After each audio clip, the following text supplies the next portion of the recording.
Well, it's very easy in all of the headlines and the clamor and chatter on social media and in national news to get lost in all of this. There's such a great conflation of terms that just make it really easy to create these fake fights, false choices, moral equivalence, and all of those things. And someone who's getting us to step back and think again about what we think we know in relationship to all of this is Judith Levine, Brooklyn journalist and essayist.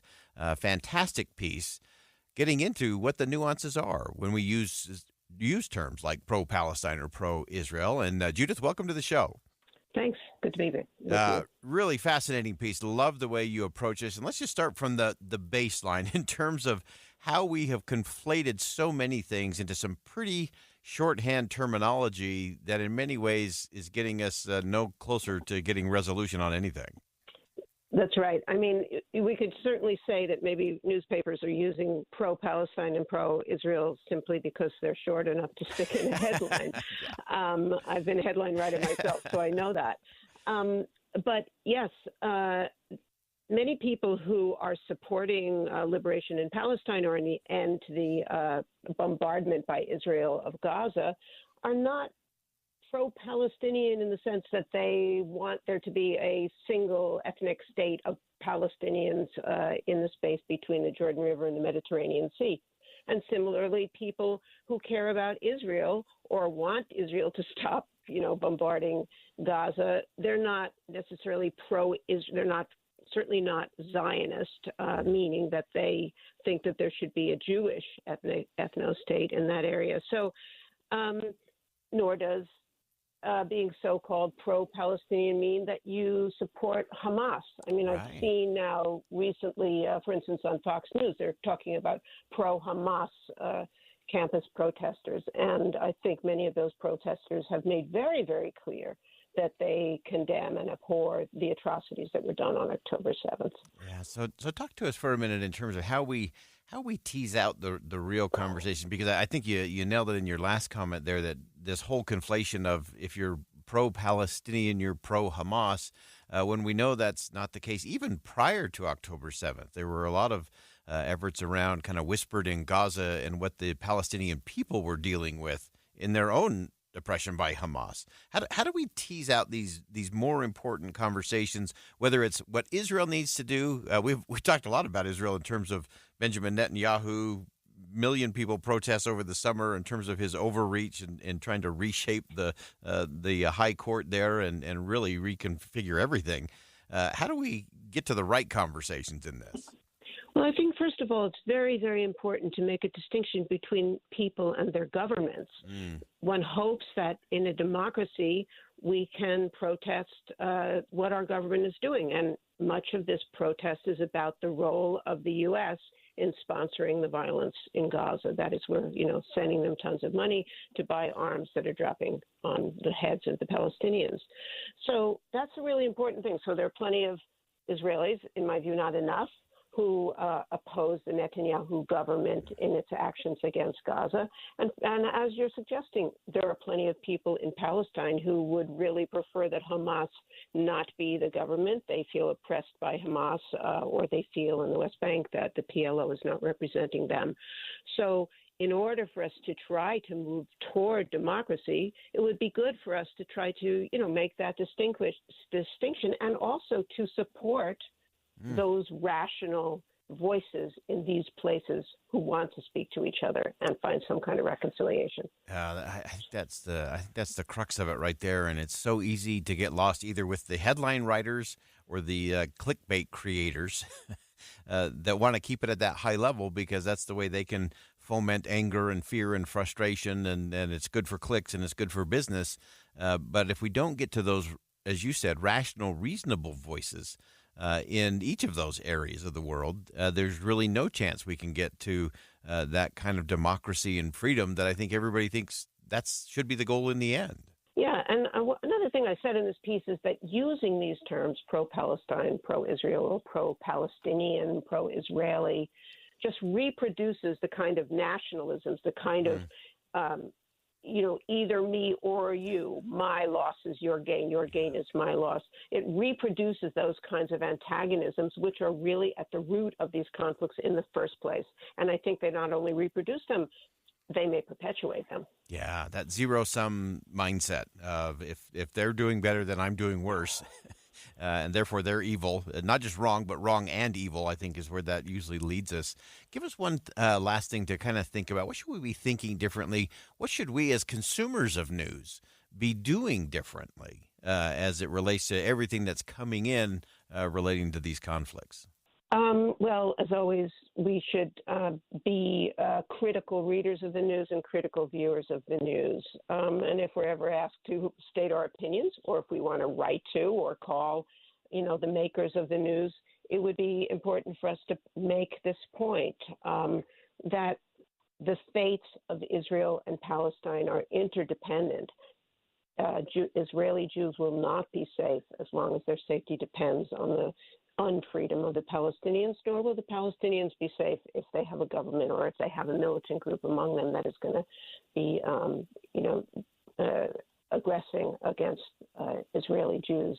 So I think we really need to tell our press and use the social media that we have, which is the way we talk to the press, to critique these kinds of characterizations. Yeah, great insight. This is a great piece in The Guardian.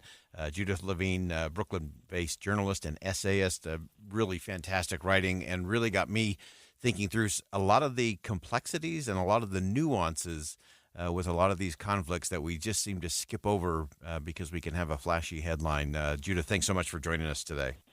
Thanks for having me. Bye-bye. Again, that's Judith Levine, and a great piece in The Guardian. Really exploring how we go about this. And again, it's so easy to make this the all or nothing zero-sum game battle. And when we use, as Judith pointed out, when we use just those simple terms of pro-Palestine, pro-Israel, we have to make sure we can separate out the government of those areas and the people who live there, because it's very, very different. And you can have great criticism and talk very specifically about those that are governing, whether that's in Palestine or in Israel.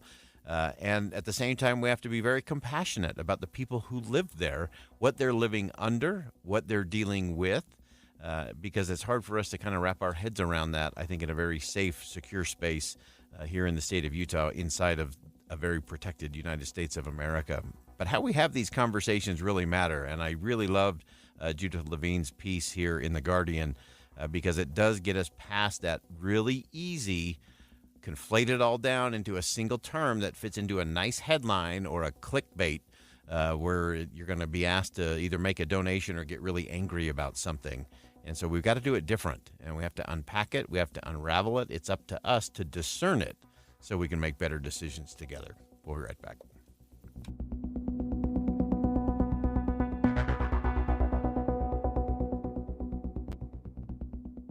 Think again on Inside Sources with Boyd Matheson. Every year on the first Thursday in May, the Utah Law Enforcement Memorial Service honors local peace officers lost in the line of duty. Join us this Thursday for a special Dave and Dejanovic as they broadcast live from the West Lawn of the Utah State Capitol for this year's service. Thursday, 9 to noon on KSL News Radio.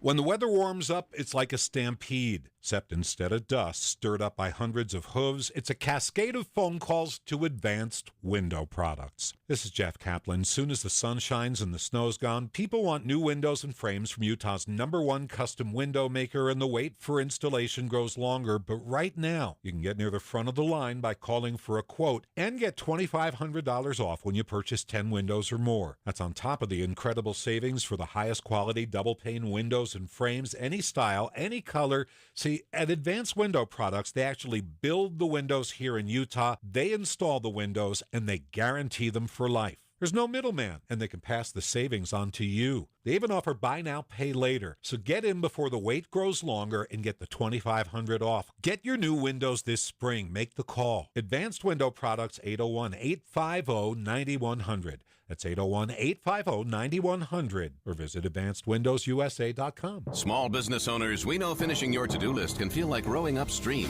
but it's a river, a whitewater river, and the only paddles you have are pool noodles. Then when a new to-do pops up, you're like, nope, I'm already rowing upstream with these pool noodle paddles.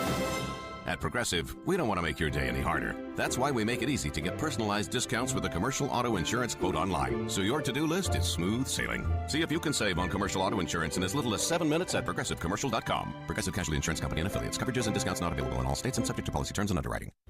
Give the star in your life the brightest gift in the world. Name a star after them. This is Rocky Moselle with International Star Registry. For $59 and a call to 800-282-3333 or visit starregistry.com, you can name a star for birthdays, weddings, or even memorials. Over 45 years, we have named millions of stars for celebrities and individuals from around the world. The star you name will be recorded in book form in the U.S. Copyright Office. Visit starregistry.com or call 800-282-3333. Be advised, this is your opportunity to save up to 40 to 80% on a hot tub or swim spa. This weekend only, Friday through Sunday, Mountain America Expo Center, Sandy. Be advised, this is your opportunity to save up to 40 to 80% on a hot tub or swim spa. This weekend only, Friday through Sunday, Mountain America Expo Center, Sandy. 18-month interest-free financing. Our factories have demanded we sell 1,000 hot tubs and swim spas this weekend. Mountain America Expo Center, Sandy. Huge factory incentives, factory rebates. This weekend only, Mountain America Expo Center, Sandy. We can remove your old hot tub. Free delivery of your new hot tub. Hot tub starting at $2,999. Mountain America Expo Center, Sandy. Free delivery of your new hot tub. Just relax and enjoy. Mountain America Expo Center, Sandy. Friday, 2 p.m. to 8 p.m. Saturday, 10 a.m. to 8 p.m. Sunday, 10 a.m. to 6 p.m. Free admission, free parking, free delivery. Mountain America Expo Center, Sandy. Call 833-SPA-SALE or visit hottubandSwimSpaSale.com. Experience classical hits through a new lens with the Utah Symphony's Masterworks Magnified events. The final themed evening of the season is coming up this April. Picture this. You're at the elegant Abravanel Hall in downtown Salt Lake City, dressed to the nines and crafting your own masquerade mask. Then you're swept away by the Utah Symphony's performance of Prokofiev's Romeo and Juliet. Starting with the masquerade ball, following the romance of the star-crossed lovers, and leading to the story's tragic events.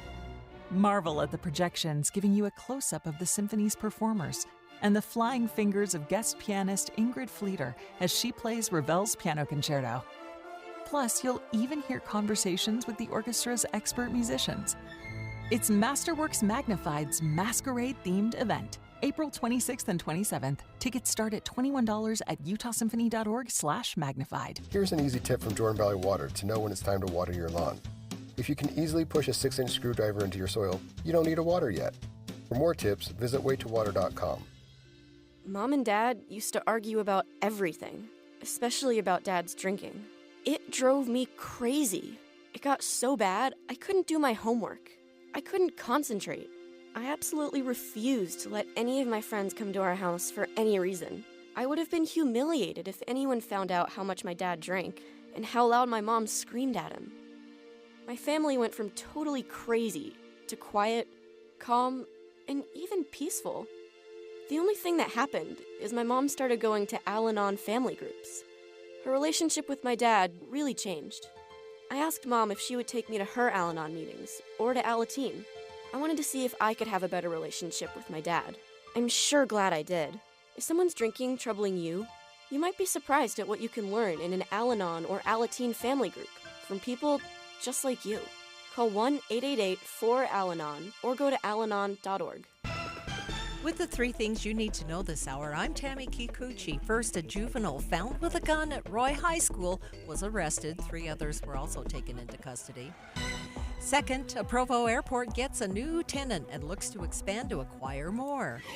And third, some tips for keeping mosquitoes away from your home.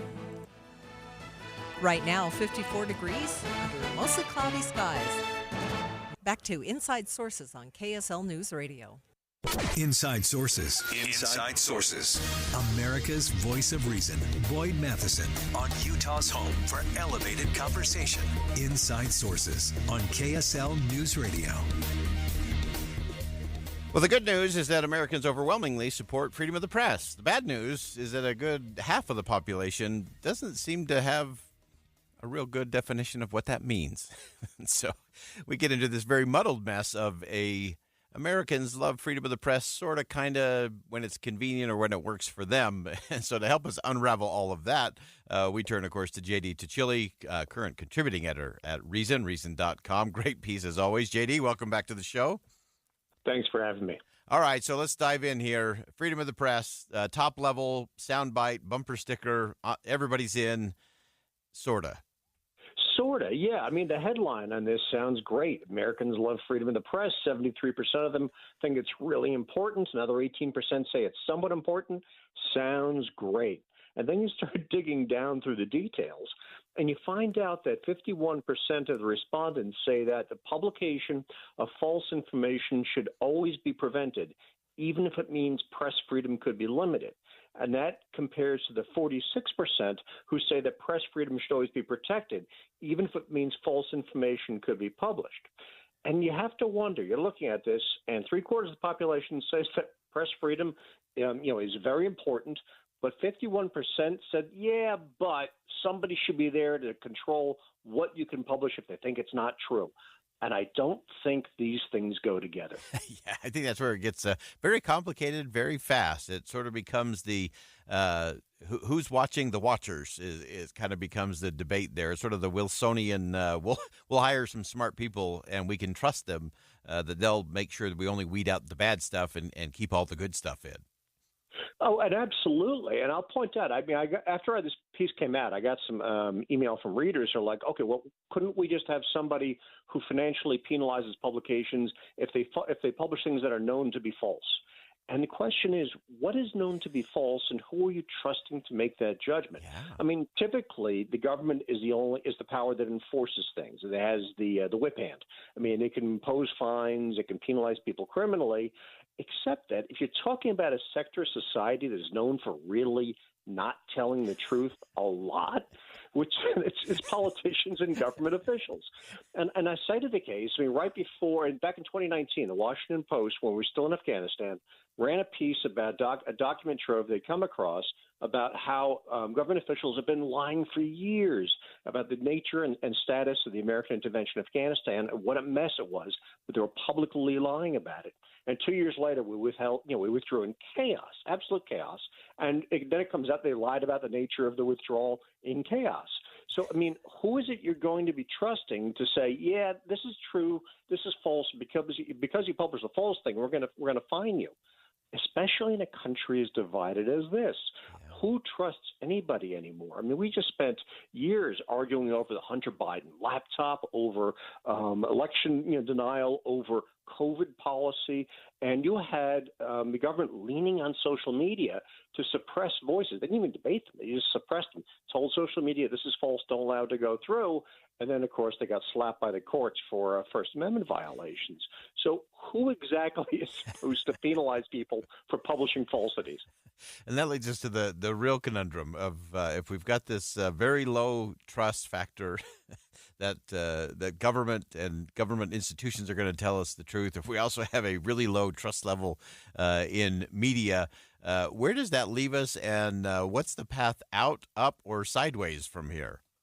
Well, I mean, the fact is, media already has a low level of trust, and I understand why people are saying, okay, well, they ought not be allowed to publish lies, except that people don't realize they don't all agree with each other on what constitutes truth and lies. And this is why you have free speech. So you hash this out in the public square, and you call each other liars, and you debate, and then you've got to pull up evidence, and you've actually got to make your case. That's what free expression is all about. So if you want a free press and you want to be serious about it, you can't have someone suppressing what they say is false because you can't trust them. You never were able to trust them.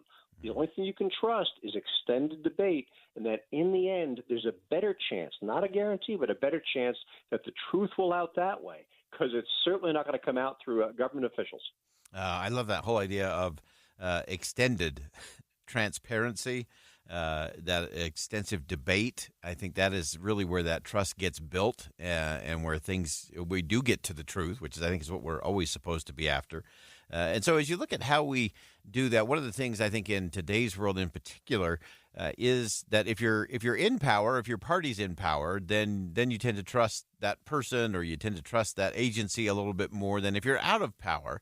And so it's kind of this preferential treatment thing of who's on my side, and if they're on my side, they're a little bit more noble, they're a little bit more trustworthy, as opposed to the evil, awful horribles on the other side. Well, that's exactly right. And the fact of the matter is, if you look at who is it that thinks that falsities ought to be suppressed, and who is it who thinks that press freedom ought to prevail, right now it's a majority of Democrats say, okay, no, falsities should be suppressed. And a majority of Republicans say that, no, I mean, the free press should be allowed to publish, even if it publishes the occasional falsehood. But the thing is, when they poll people on trusting government, it always flips depending upon who's in the White House. So right now, Democrats have higher levels of trust in government. Of course, Joe Biden is a Democrat. He's in the White House. When Trump was in the White House, Republicans had higher level of trust in government. Inevitably, the people who trust the state to do the right thing are those who think their allies control the government. That always changes, and of course, elections turn, and then they don't want the government making these decisions once they're out of power. And the only way to resolve that issue is don't let the government have its whip hand in action, because we all know it's going to have politicized decision making. It's going to weaponize its committees and its powers. And that is why we have protections for press freedom, because people knew that when they were writing the Constitution over 2 centuries ago, and that has not changed in the time since. Yeah, amazing that they figured that out long before social media was ever invented, that this whole idea of freedom of the press and that ability to voice those things is so important. I want to hit one last thing before I let you go, JD, and that is that it's really clear that we've got to have, in order to overcome all of this, we've got to have an engaged citizen. And then we also have to have some literacy when it comes to how we consume our news, that media literacy component.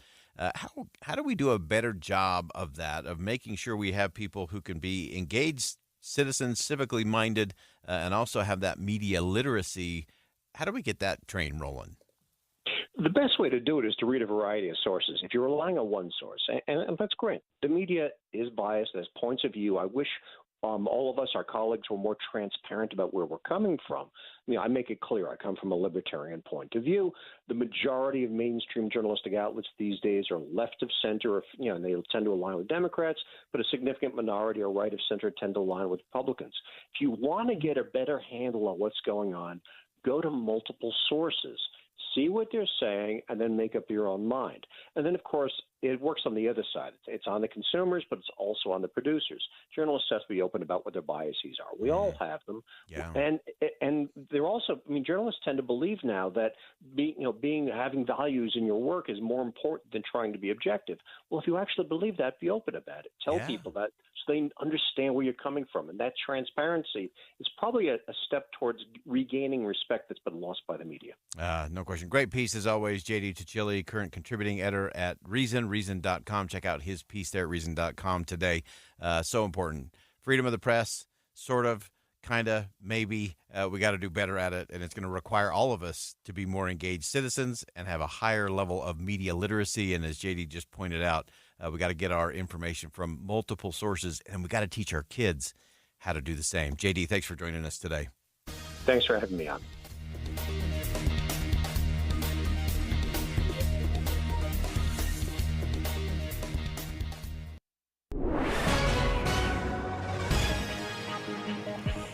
.129 at KSL News Radio. I'm Tammy Kikuchi. KSL's top local story this hour. Roy City Police arrested a Roy High School student and took 3 other students into custody this morning. The group of juveniles reportedly flashed gang signs at passing vehicles, and when a motorist stopped to talk, one of the kids displayed a handgun. The boys ran but were caught before going onto school property. Roy PD has investigated 4 separate gun incidents related to Roy High School students in recent weeks. The Provo Airport is adding American Airlines to its operations. Director Brian Torgerson tells Dave and Dujanovic 3 flights a day will start in the fall. Daily flights, 2 to Dallas, 1 to Phoenix, beginning October 7th. Torgerson says this was dependent on expanding the airport. $65 million project later, we have a brand new terminal facility.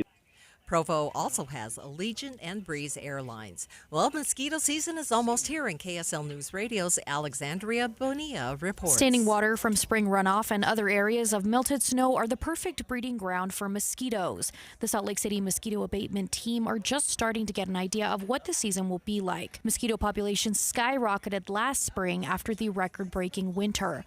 So far, it looks like a normal summer, but if we continue to get rain with warm temperatures, the bugs could multiply quick.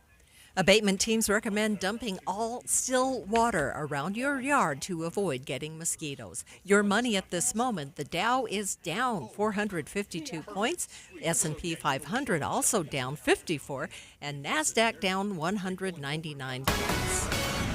Coming up, cool for a couple of days, the nice weather returns. KSL weather and traffic is next. KSL News Time, 1:31.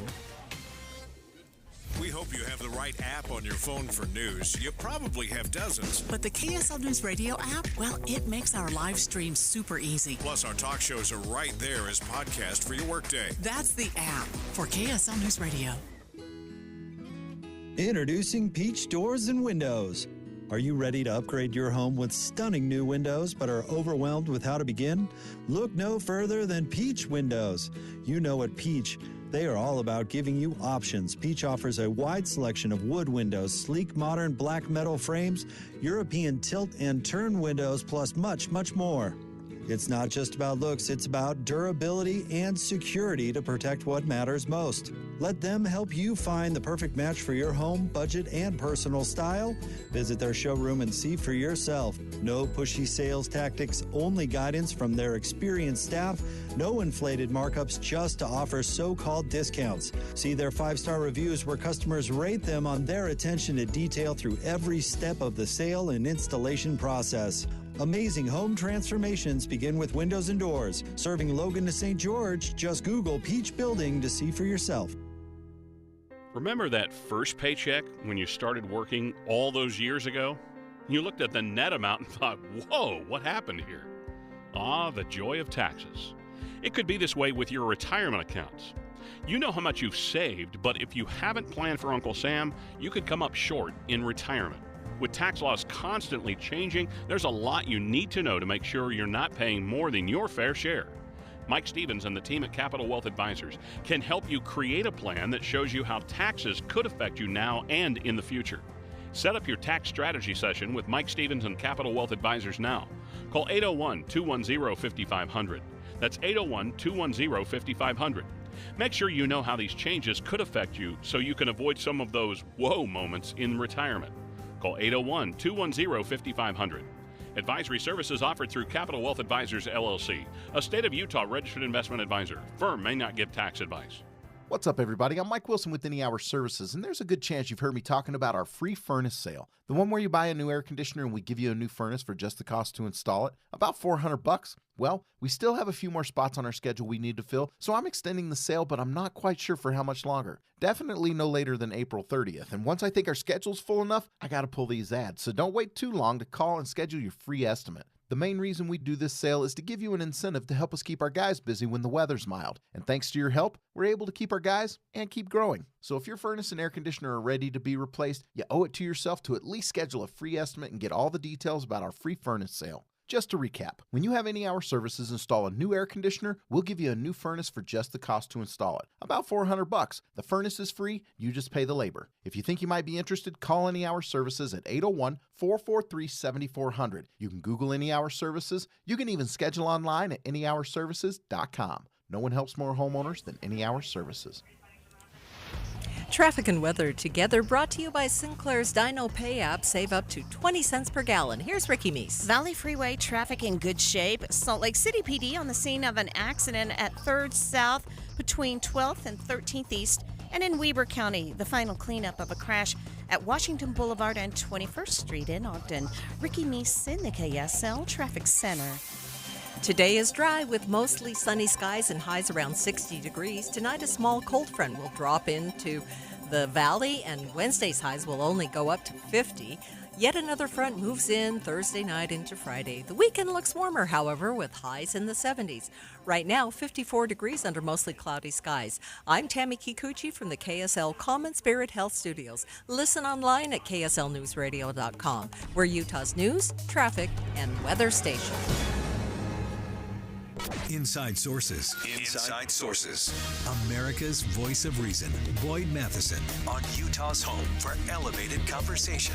Inside Sources on KSL News Radio. Retirement is a big issue in America today, particularly as more and more of the workforce ages out. So what does the retirement prospects look like for many of our seniors? The answers vary pretty widely depending on who you ask or who you're listening to. So in order to have a real debate about this, about what retirement needs are, how we actually work through the facts of all of that, we have to get to the facts and get to the bottom line and ignore a lot of the noise, a lot of the other information that is nice political talking points, good bumper sticker slogans, great for a fundraising email, but don't get us any closer to solving any of the challenges or problems that we should be talking about. Well, Andrew Biggs is Senior Fellow at the American Enterprise Institute, our friends at AEI, where he studies Social Security reform. That's going to be a major focus here, as well as state and local government pensions, public sector pay and benefits. And a great piece in Forbes talking about the retirement debate. And Andrew, welcome to the program. Hey, thanks very much for having me. Pleasure to be here. So let's start with where we really are. We know there's a lot of chatter and a lot of clamor out there in terms of who's saving, who isn't saving, how long our seniors are going to have to work, and so on. I know this led to a little bit of a social media battle for you, but give us kind of the baseline, and then let's get to the real facts. Where are we? Well, I focus a lot on retirement savings and Social Security in my work. And what I find is there's an enormous disconnect between what researchers know, what is going on in the data, and what you read in the news media about retirement. In general, what you'll see in the newspaper, on websites, is claims Americans face a retirement crisis. We're not saving enough. We're not doing what we need to do. In fact, the data show a very different story. To be frank, more Americans are saving more for retirement today than ever before. We're working later in life. Labor force participation has risen at older ages. We're claiming Social Security later. And Americans have been rewarded with the highest retirement incomes on record and the lowest rates of poverty. Wow. So the system isn't perfect, but it's actually working remarkably well, but it's completely different from what you usually read about these issues. Yeah, exactly. Usually the conversation includes some form of pushing grandma off the cliff for one reason or another, whether it's she doesn't have any money to afford a home or Social Security's gone or someone's just going to be evil and awful. So I want to unpack some of those things that you rattled through there, because I think it's really important for us to get the facts and get the baseline in terms of retirement. Again, a lot of the chatter is nobody's saving, everyone's going to have to work until they're dead or end up in the poorhouse. And so just kind of walk back through some of those specific numbers in terms of what are Americans actually doing and why is that different from what's being reported? Sure. One thing I like to do when I'm looking at the data is I look back to the year 1975. And the reason for that is that a lot of people look back in the days when Americans had traditional pensions. And they're very wistful about that. They say, this is how it really should be. So 1975 was about when participation in traditional defined benefit pensions for private sector workers, when it was at its peak. So it wasn't going to be any better than that. But when you look back to those days, even at the peak, something like 39% of private sector workers were offered a pension at work. And so there's never a time when your typical worker participated in a pension. Moreover, as a congressional study found, back in those days, they had very strict vesting requirements. You had to work for 20 years and so just to qualify for benefits. So 9 out of 10 people who were participating in a pension didn't receive anything from it. Now, today, if you look in data from the Bureau of Labor Statistics, about 70% of Americans are offered a retirement plan at work. Usually it's a 401k today or something along those lines. About 55% are participating, when you narrow it down, it's people who really should be saving for retirement. You exclude the very lowest income people who are going to rely on Social Security. And you exclude young people who, because even sort of textbook economics says they shouldn't be saving for retirement. They should be paying off college loans or whatever. Most people who should be saving for retirement are. You can look at the amount of savings we have today relative to 1975. It's about 5 times higher. Wow. Retirement savings are at record levels in every age group, every income group, education, and racial or ethnic group. So the idea that we're saving less than we did in the past is simply contrary to the facts. Oh, wow. And so let's dig into some of the other components there. You talked about the fact that, Americans are claiming Social Security a little bit later. The participation in the workforce is extending a little bit longer. What are some of the other numbers that we should be watching to get that real sense of where we are? Well, back when I started, I feel like I'm getting a little bit older now. I mean, when I started working on Social Security and retirement issues, this was sort of mid-late 1990s. And at that point, labor force participation at older ages had declined. It was really a lot lower than the past. Most people were claiming Social Security at age 62. And so you had this debate at the time, can Americans work longer? Can they delay retirement? Some people said yes. They said, well, look, health is improving. We have fewer physically demanding jobs. Other people would say, no, we have, age discrimination. There aren't going to be jobs available to them. So we had an interesting debate at that point where we didn't know what the answer was going to be. The nice thing about sticking around for a couple of decades is you, in fact, know what the answer is. And today, it's not just that labor force participation at older ages has recovered to where it was previously. It's gone on to record high levels. So more Americans between the age of 55 and 65 are working today than in the past.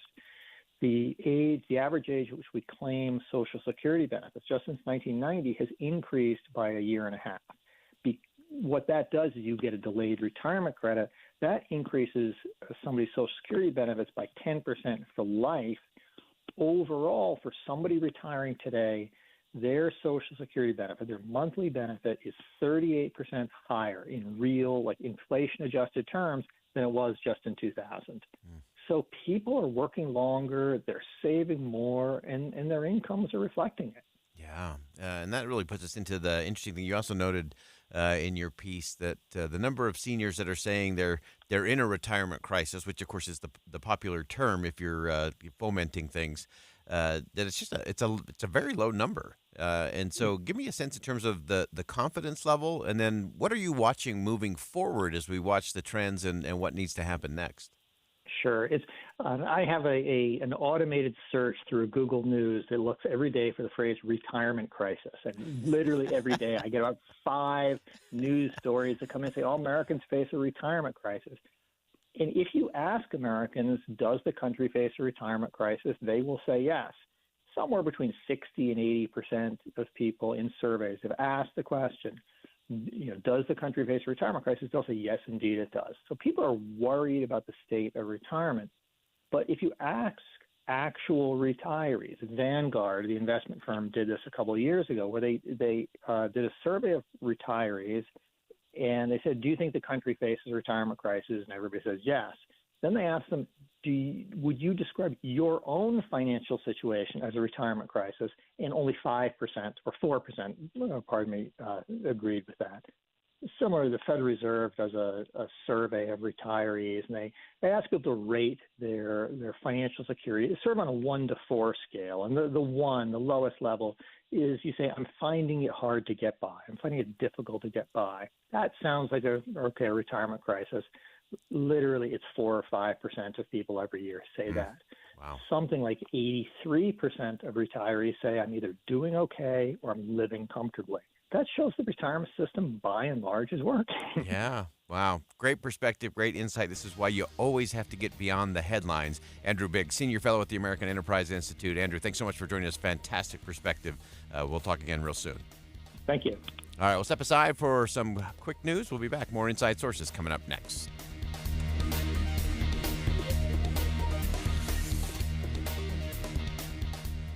Common Spirit Health has expert orthopedic care that gets you back at it and back to your best. Find skilled orthopedic physicians at Common Spirit locations who specialize in general orthopedics and repair of hips, knees, shoulders, and hands, so you can return to running races or chasing the grandkids. Common Spirit Health. Hospitals, clinics, and caregivers all connected to advance healthcare in Colorado, Kansas, and Utah. Orthopedic care with human kindness is here. Visit mountain.commonspirit.org. Sign up for KSL text alerts and you could win cash. Text the word cash to 57500 for a chance to win $250. That's cash to 57500. Plus, you'll get breaking news and traffic updates right to your phone. Want to win more prizes? Text contest to 57500. Jazz fans, text the word jazz for breaking Utah Jazz news. And Cougar fans, text BYU to 57500 for the latest on the Cougars. Message and data rates may apply. For an alternate entry method and complete contest rules, go to KSLNewsRadio.com.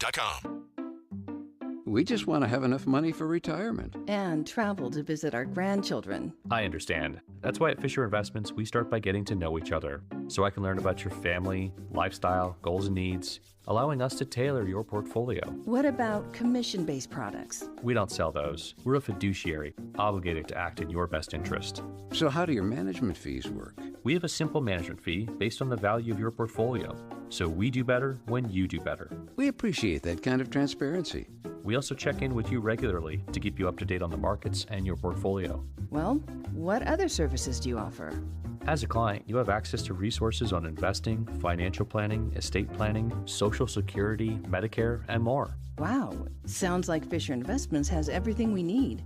At Fisher Investments, we're clearly different. Learn more at FisherInvestments.com. Investing in securities involves the risk of loss. When you think of Utah's homeless, who do you see? They are people with names and faces, and many are in dire circumstances. They are men and women, and sometimes children. Many are living on the street, in a car, or in a shelter. Some choose to be homeless. Most do not. Many experience the challenges of addiction or mental illness. All are vulnerable. Homelessness is a crisis, one that affects us all. Utah is building a coalition of community leaders and concerned citizens united to end the plight of homelessness. Homelessness should not mean hopelessness. Learn more at projecthumandignity.org. A message from Utah Impact Partnership.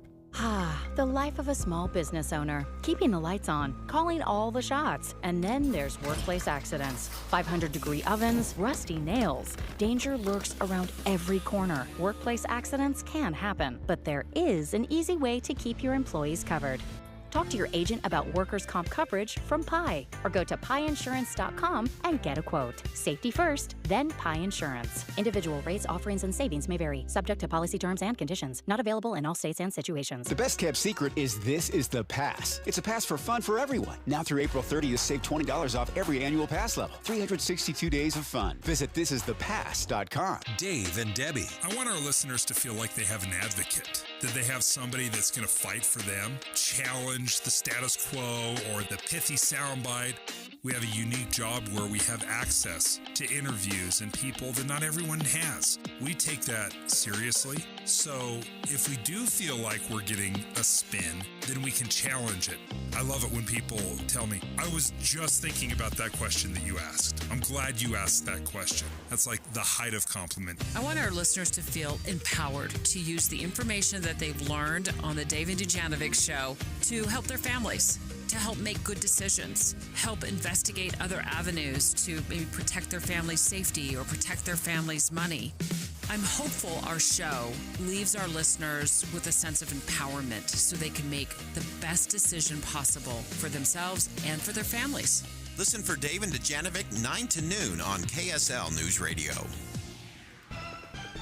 With the three things you need to know this hour, I'm Tammy Kikuchi. First, a Roy High School student has been arrested after brandishing a gun. 3 others that were with him at the time were detained. Second, arrests last night following a pro-Palestinian protest at the University of Utah. And third, housing affordability is the #1 issue on the minds of Utah voters. 54 degrees under mostly cloudy skies. Now back to Inside Sources on KSL News Radio. Hear elevated conversation on crucial issues. Boyd Matheson on Inside Sources. We're going to get to one of those crucial conversations. Pornography is a public health crisis that is impacting individuals, relationships, and society in really devastating ways. It's become increasingly prevalent. People are grappling to find solutions for themselves, for loved ones, for their communities. The upcoming Utah Coalition Against Pornography Conference will provide support for those plagued with the harmful effects of pornography. Clay Olson is one of the keynote speakers for that conference, and we'll talk about where society is with pornography and what we can do to lessen the hold that pornography seems to have on society. And Clay joins us on the line now. And Clay, welcome to the show. Thank you. Thanks for having me, Boyd. You are the co-founder of Fight the New Drug and an important keynote speaker in this conversation coming up this week. Give us kind of a baseline piece first. It's one of those areas that, to me, has been surprisingly pushed aside as we focus more and more on the problems with social media. It doesn't seem like we're talking nearly enough about something that used to be really front and center in terms of the harmful impact of pornography. Yeah, I mean, the reality is that youth today are faced with a number of different challenges that are unique to this rising generation that previous generations didn't have to deal with nearly to the same degree. And so it's true that there's a lot of conversations, very needed and necessary conversations happening around social media, around screen time, around mental health issues, and pornography is right in the mix. And the challenge is that all of these are so interwoven and interconnected, and they influence one another in significant ways. And more and more individuals at younger and younger ages are being exposed to this adult content, and that's having a very real and, in many cases, devastating impact to the development of those individuals and those youth as well as adults. So it's something that is a required subject for us to pay attention to as we look at ways in which we can move forward in a more healthy direction as a society. Yeah, and it is so important. And we all have to figure out how that plays because it impacts every single area and every level of society. This is not just young people out there exploring. And we've talked a lot about the fact that, we'll bubble wrap our kids, so they go out on the playground and won't get hurt, but we let them carry around the internet in their pocket with no thought at all. How do we have a different discussion around that? And then looking at pornography specifically in terms of the impact on young people? Yeah, we need to let go of the notion that we can completely protect our kids from the exposure to pornography throughout their adolescence. It's just not going to happen. It is not a question of if, but when and to what degree. And so that reality, if parents will kind of recognize that reality, it'll help them start to navigate a more healthy direction and a healthy conversation around this, that we remove shame, which has been shown to only perpetuate the very struggle that you're trying to avoid, and magnify it. So, and make an already complex issue even worse. So, as we look at this and we help parents recognize that this is a reality, this is something that, and this didn't used to be the case, but the parents and teens are using oftentimes the very same word, pornography, to define two vastly different things. When parents think about this word, they think of, what was available in their day, which was very different than what is currently being available. In fact, I was doing a presentation in Pittsburgh for a college for Pitt University, and one of the freshmen came up to me and was very grateful for the message that I had shared on stage. But he asked me a question that has sat with me since that time. And he said, "Well, now hold on a second, Playboy, that's not pornography, is it?" And it just kind of shed light on the fact that, again, the rising generation have such a different definition as to what we're describing. And if parents recognized and knew what kind of exposure they had, we'd collectively be looking at how we can address this in a more healthy manner. Typically, when I talk to parents, there's kind of two different audiences. There's one audience that is just like pitchforks in their hands, and they're ready to kind of storm the castle. Yeah. And the other group is thinking that this is not a big deal. It was around when I was a kid. And there's this middle ground that we need to kind of help people to. We need to kind of calm some parents down to say, hey, look, this is a reality. Just because your child has been exposed doesn't mean that they're an addict or that they will develop into becoming an addict. And there are ways to navigate and help them recognize more and channel that energy in a more healthy way. Whereas the parents that think that this is no issue, having a different conversation with exposing the research, the mountains of research that are coming out around the impacts on individuals' relationships in society, so that they can recognize that there are consequences that go outside of morality and belief systems. There are like scientifically validated consequences that we need to be really paying attention to. Yeah, the absolute predictability of consequences, I think, is where we have to get the conversation to. I know coming up this weekend, the event will be on Saturday this week. People can get information about that at utahcoalition.org, utahcoalition.org. And I know there's a whole host of speakers. You're one of the keynote speakers there, Elder Dale G. Renlund of the Quorum of the 12 Apostles of the Church of Jesus Christ of Latter-day Saints, along with a number of podcasters and influencers, people who have been in this area, from family services to those who are just working in the trenches of the impact of all of this. I love the theme for the conference, this hope, help, and healing, not an impossible dream, that whether you're faced with someone in your circle that's dealing with a pornography addiction, or whether it's just helping to create space for young people to be able to really thrive and reach their full potential. Give us a couple of the things that you hope people will walk away from this conference empowered to do.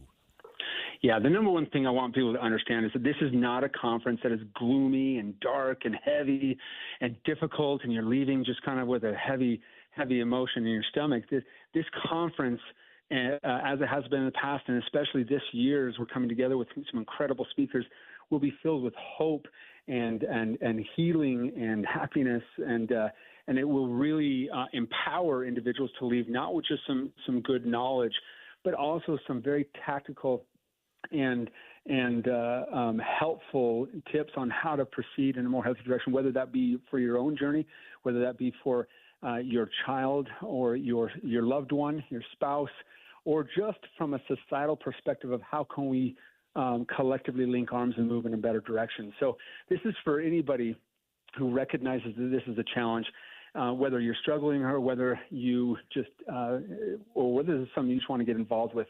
Come, be a part of it, be a part of the solution.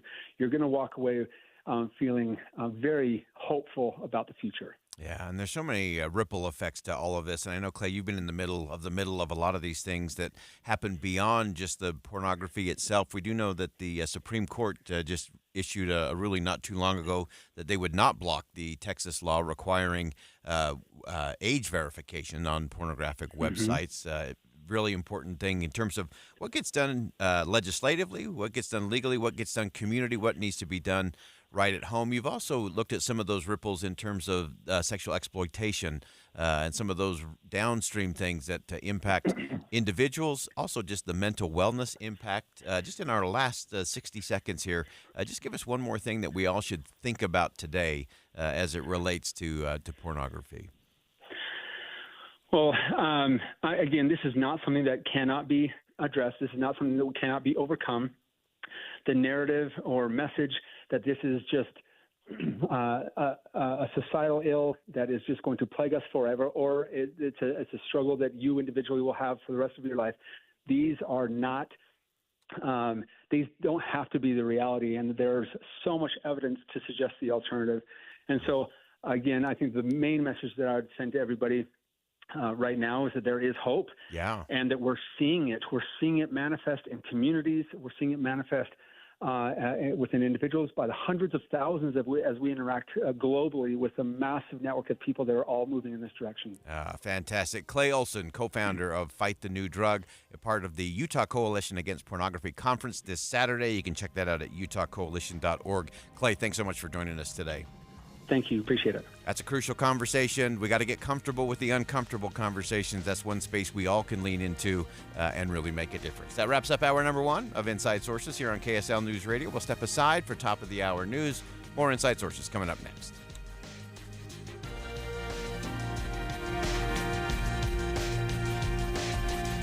KSL FM Midvale. KSL Salt Lake City. From the KSL Common Spirit Health Studios, this is KSL News Radio. Utah's news, traffic, and weather station.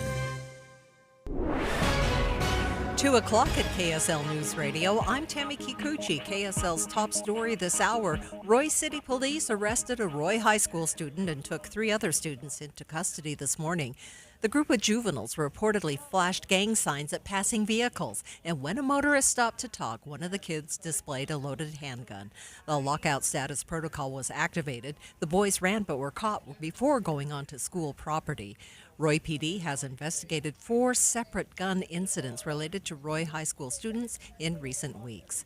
Well, following at least 17 arrests during the pro-Palestinian protest at the University of Utah, a student political organization shares an update on their incarceration. I reached out to Mecha DU of You on Instagram, and Metro organizer Gabby Marita called me with an update on those protesters' whereabouts. There were 18 who were arrested in total, 17 people who have been released. There were a few that we knew, so they kept us updated. I asked Marita how they felt about what unfolded. Yeah, we just think that the brutality of the police last night was just absolutely ridiculous and disgusting. And it's disgusting that the university allowed that to happen. Another on-campus protest has been announced for this evening. Eric Cabrera, KSL News Radio. Your money at this moment, the Dow Jones Industrial Average closed down 570 points, the S&P 500 down 80 points, and the NASDAQ down 325. Coming up, we have some nice weather, cold but nice, and then it will get nice, just plain nice. Traffic and weather is next. KSL News Time 2:01. It's a priority for us at this station to bring you all sides of a story and to talk about the news fairly, completely. Get all the facts and be really aware. Utah's Morning News with us, Tim and Amanda. Weekday mornings 5 to 9 on KSL News Radio. I have diabetes. I'm at risk for pneumococcal pneumonia. I have asthma. I'm at risk too. If you're 19 or older with chronic conditions like asthma, diabetes, COPD, or heart disease, or are 65 or older, you are at increased risk for pneumococcal pneumonia. Ask your doctor or pharmacist about Prevnar 20, pneumococcal 20-valent conjugate vaccine, a Pfizer vaccine that can help protect you against pneumococcal pneumonia in just 1 dose. Even if you've already been vaccinated with other pneumonia vaccines, Prevnar 20 may help provide added protection. Prevnar 20 is approved for adults to help prevent infections from 20 strains of the bacteria that cause pneumococcal pneumonia. Continued approval may depend on a supportive study. Don't get Prevnar 20 if you've had a severe allergic reaction to the vaccine or its ingredients. Adults with weakened immune systems may have a lower response to the vaccine. Side effects include pain and swelling at the injection site, fatigue, headache, muscle, and joint pain. For full prescribing information, please call 1-855-213-2138 or visit Prevnar20.com. For over 10 years, IVC has been holding an event to celebrate women. Mark your calendar for Saturday morning, May 4th, to attend IVC's annual Mother's Day event, where you'll receive a complimentary assessment, which includes an ultrasound exam and consultation with one of IVC's board-certified physicians. If you're experiencing any pelvic or leg achiness, heaviness, or pain, this event is a perfect opportunity to get some answers and some relief. Give yourself the attention you deserve. Pelvic congestion syndrome, or pelvic venous congestion, is an important but often overlooked cause of chronic pelvic pain. And chronic leg achiness and pain are often symptoms of varicose veins. Don't worry anymore. The physicians at IVC can help. IVC has been named the best vein center in Utah Valley for over 10 years in a row. Don't delay. Space is limited. Go to ivein.com or call 801-379-6700. IVC. Life starts when the pain stops. A fiduciary has the regulatory obligation to put your best interest first. Trajan Wealth is a financial fiduciary for your investments. With Trajan Wealth, the more you make, the more we make. Our interests are aligned. Most other financial advisors are brokers held to a lesser standard and are paid an upfront commission to sell you something. Call Trajan Wealth 801-899-7600. That's 801-899-7600. Advisory services offered through Trajan Wealth LLC, an SEC registered investment advisor. Traffic and weather together brought to you by Sinclair's Dino Pay app. Save up to 20 cents per gallon. Here's Ricky Meese. It's a problem-free drive on the Valley Freeway. Salt Lake City PD still working an accident at 3rd South between 12th and 1300 East. Attention Wasatch Front businesses and property managers. GoPave Utah is a full-service parking lot paving, repair, and maintenance company servicing the Wasatch Front. Contact GoPave Utah today. GoPaveUtah.com. Ricky Meese in the KSL Traffic Center. Today is dry with mostly sunny skies and highs around 60. A small cold front will drop in Wednesday with highs in the 50s. Yet another front moves in Thursday night into Friday, but the weekend looks warmer with highs in the 70s. Right now, mostly cloudy skies, 55 degrees in Salt Lake. I'm Tammy Kikuchi from the KSL Common Spirit Health Studios. Listen online at kslnewsradio.com. We're Utah's news, traffic, and weather station.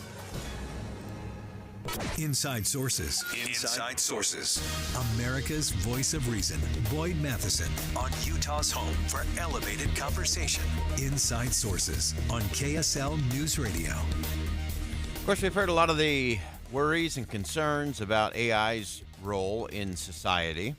And I share a lot of those concerns as we dig into that just a little bit more. And then, of course, another area where we tend to have a lot of problem and angst is with how much is being done through regulation and through agencies as opposed to going through Congress and becoming a law. So we're going to think again about AI and the regulatory scheme. So let's begin. Think you know the news of the day? Think again with Boyd Matheson on KSL News Radio. Well, today I think I have found my first favorite use for AI because it also has to do with something that you probably wouldn't connect the dots on, and that is dealing with regulatory oversight. Really interesting. I often complain about regulatory oversight, looking at it at the national level.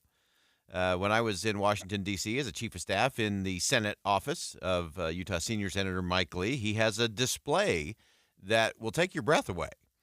It is a display that shows the number of pages of new law passed by Congress during a given Congress, a 2-year period.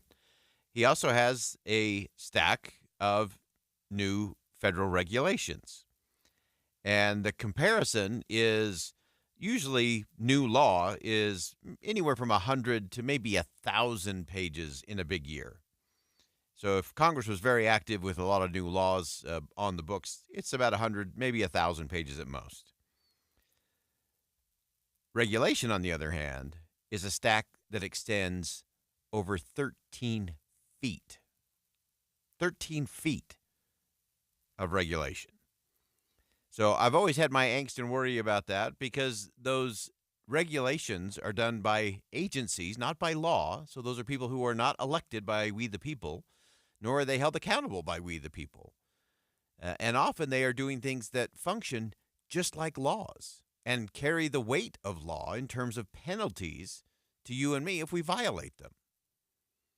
And so I've always said those things need to be done through Congress, not through regulation. If we have 13 feet of new regulations in a given year versus 100 or to maybe 1,000 pages of new law, we are way out of whack. And that is where AI comes in. And as is usually the case, it's starting at the state level. Those little laboratories of democracy, federalism is the answer to so many of the problems we face in government. And so I want to turn your attention today to this interesting combination of AI and the administrative code. So in the state of Ohio, the Lieutenant Governor, John Husted, enlisted a bot even back before bots were cool. In his office, he used AI-aided analysis of the state's administrative code. to go through and look at what's duplicative, what's outdated, what isn't clear. And in the process, they eliminated over 2.2 million words worth of unnecessary and outdated regulation by the end of the last year. So it was a 2-year process. Again, it was long before ChatGPT release and AI going out to the masses. But a very wise lieutenant governor was deploying all of that to really rein in the regulatory state in the state of Ohio. So his team went through that process. They uploaded all the state regulations. They entered all the prompts, asking it to identify anything that was outdated, anything that was duplicative. And what they found is that there were thousands of pages of rules for things like lottery games that hadn't been in existence for decades. They found repetitive language that made it really hard to tell what the state's building and fire codes were and how they varied from the national standards. All kinds of outdated language that required people to go in person to interact with an agency or an element of state government.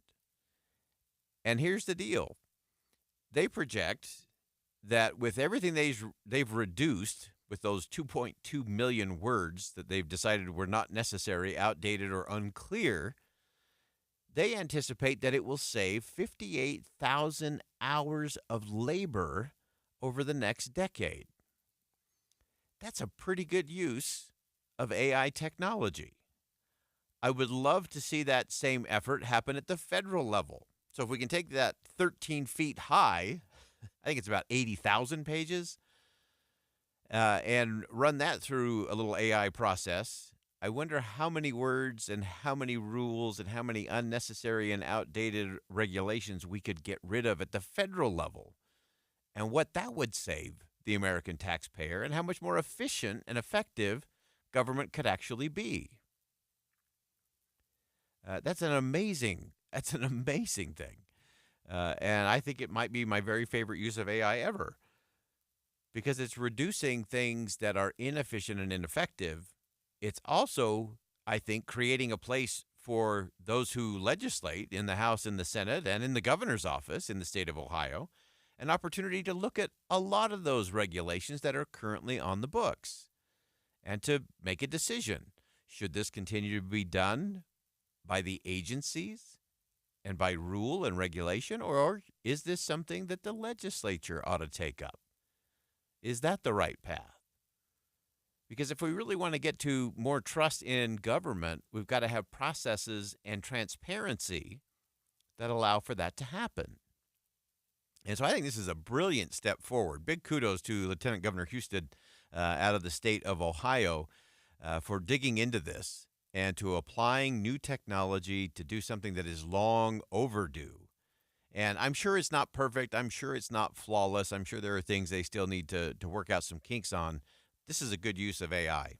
I would love to see this championed at the national, the federal level, because these are things that hurt real Americans. I've seen it over and over. When I worked in the Senate, so many of the pieces of casework that would come into the office, and this happens in every office, in the House and in the Senate back in Washington, D.C., and you'll have a constituent who's just getting pummeled by some obscure reading by someone in some obscure agency who established a rule, and then there was a penalty for the rule, and then how they enforced the rule, and none of that got done by anyone who can be held accountable. And sometimes they're really crazy and outlandish or way outdated, things that may have been done back in the 1800s that no longer apply today. And sometimes it's just the technology's moved on, or things are just different than they used to be. And so having a different kind of conversation about regulation, I think, matters. It's something we need to think again about what we think we know when it comes to all of that. I know on the federal level, of course, Senator Lee has long championed the REINS Act, Regulation from the Executive Branch in Need of Scrutiny Act, which means we just need to get these things done. And if there is going to be something that carries the full weight of law, it needs to be done by those who are supposed to make law, not by a committee, not by an agency, not by someone who works inside of an agency. And maybe the use of AI at the federal level could reduce that 13-foot, 80,000-page federal registry. Maybe we get that down so it's maybe a little more in balance with the 100,000 pages of new law that Congress gets around to each year. That's a balance we got to get to. That's a different conversation we've got to get to. And kudos to the state of Ohio for deploying some AI technology to try to get it done. We'll be right back.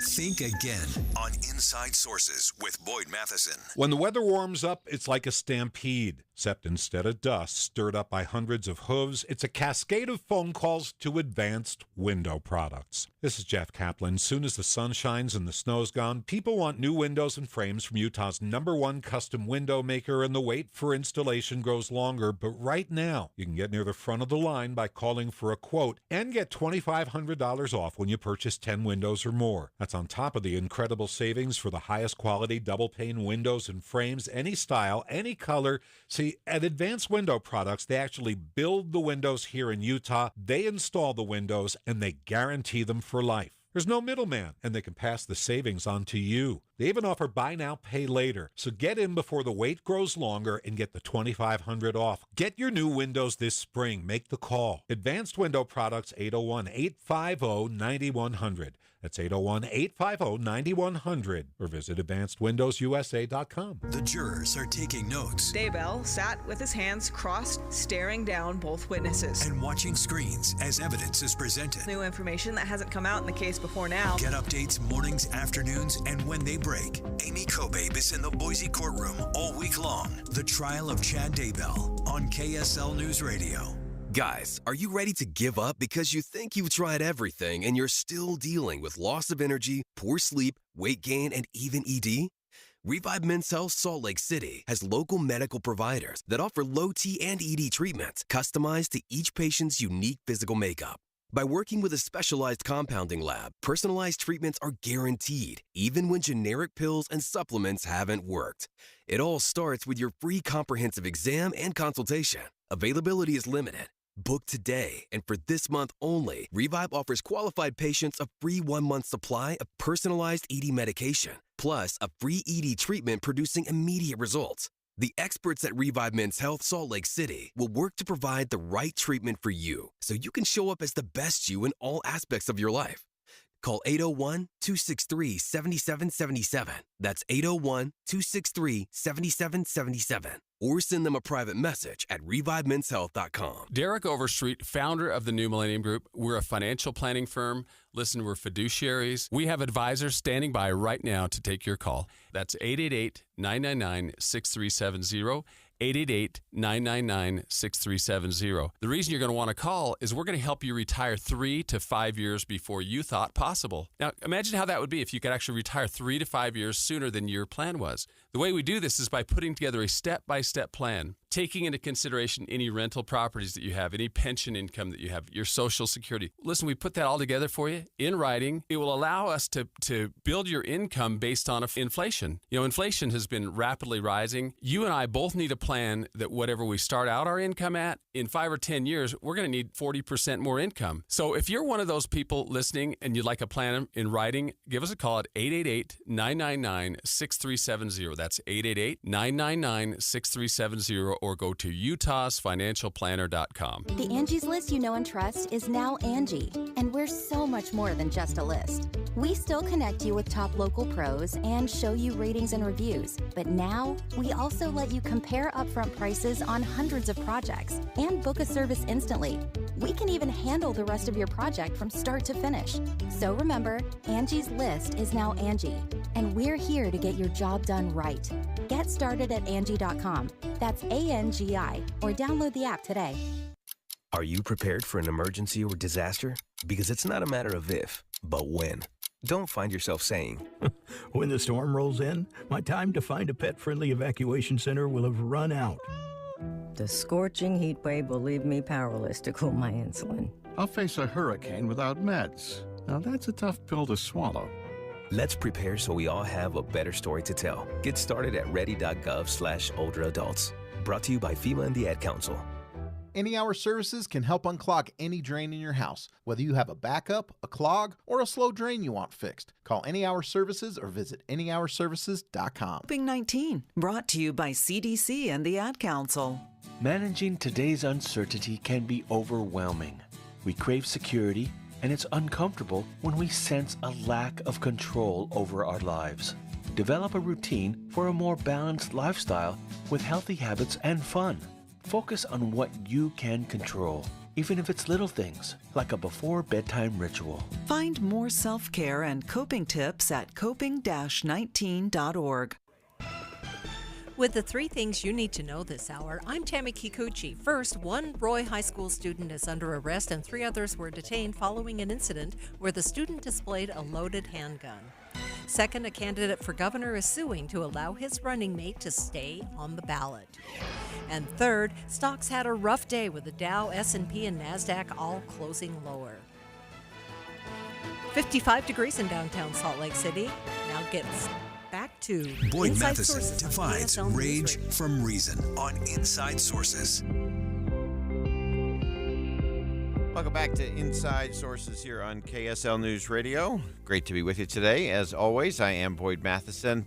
And as we continue the conversation, often when we're debating a transition to energy that is cleaner and greener and alternative, away from fossil fuels, that's an important conversation to be having. And we need to make sure that when we do that, we have to incorporate everything into the conversation, including something that rarely gets included, national security. And so often we say, well, now, wait a minute, that doesn't make any sense. We're talking about clean and green and preserving the environment and being careful stewards of the land. Yes, yes, yes. And there's a national security component to it. Jay Evenson, of course, is the opinion editor at Deseret News and has a great piece on this very topic and how they actually are connected. Jay, welcome back to the show. Thanks. It's good to be here. All right. So give us some sense in terms of that connective tissue between our trying to get away from fossil fuels. And again, I think everybody's all for being good stewards of the environment. Let's leave this place better than we found it. But give us the link as it relates to that energy transition and national security interests. Well, I spoke with a man named David Gaddy, who's a professor of engineering at the University of Georgia. I actually heard him speak at the One Utah Summit a few weeks back, and so I called him a couple of days later and kind of picked his mind on this. He wants, first of all, everyone to know that he's not a climate denier. He believes in renewable energy, but this is something that he always gets accused of being. But he brings up the point that fossil fuels has always been just integrated into our economy and what we do, and that if you take China and Russia, for example, their industries will serve their state geopolitical interests. And in this country, our industries, well, we do economic development. That's what we do, and it trickles down, grows up into a broader industrial base, brings money into the state and local governments where they are.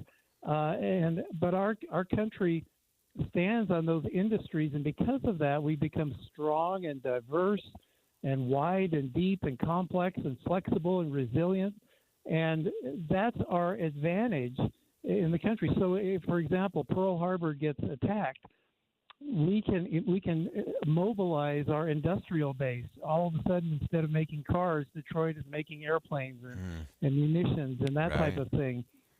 And so his concern is that the Biden administration is pushing an immediate or very quick transformation of our entire economy to renewable energy, and he doesn't know how that's going to translate when it comes to national security, when it comes to mobilizing that base.